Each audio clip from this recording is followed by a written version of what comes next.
I lost 30 seconds there. Thank you very much. I'm really grateful to be here.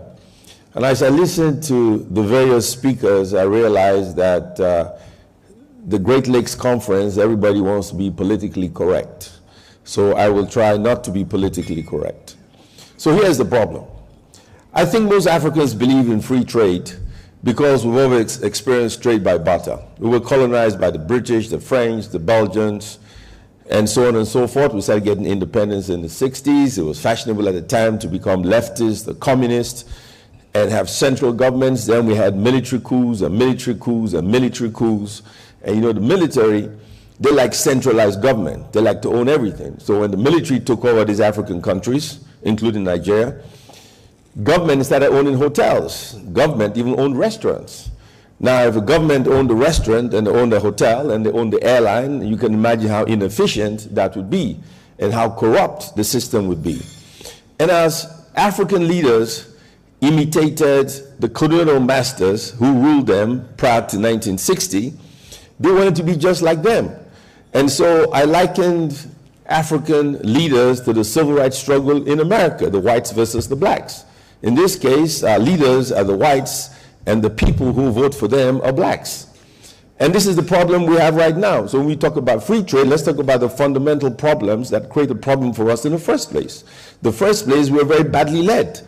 A lot of people who hold positions in office in Africa should not seek public office. They should probably have psychiatric evaluation first and not seek public office.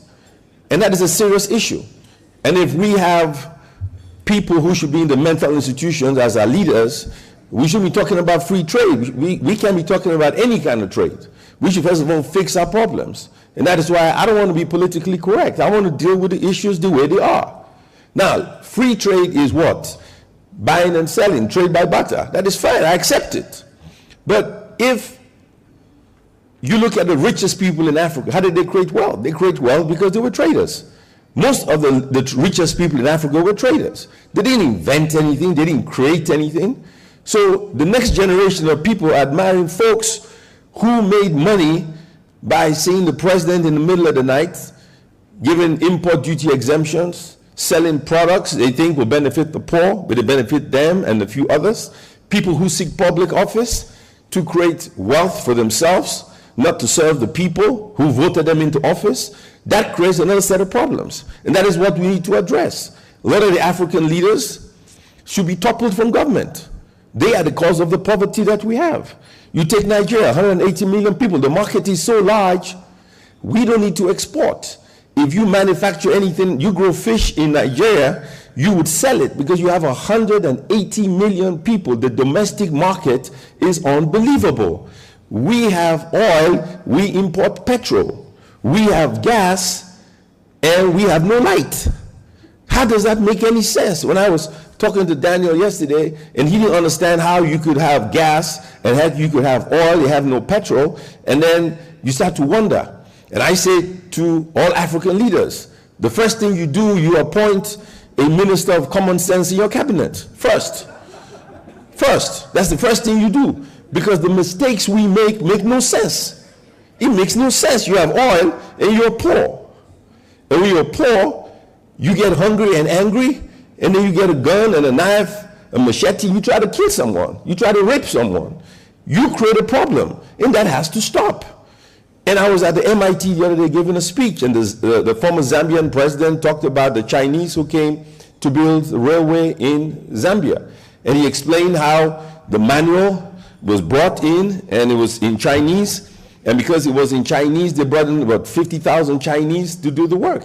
I said, well, if you had a Ministry of Common Sense and you knew you were going to build a railway 5 years in advance, why didn't you take 3,000 Zambians to China, had them train, acquire the skills, bring them back to build the railway?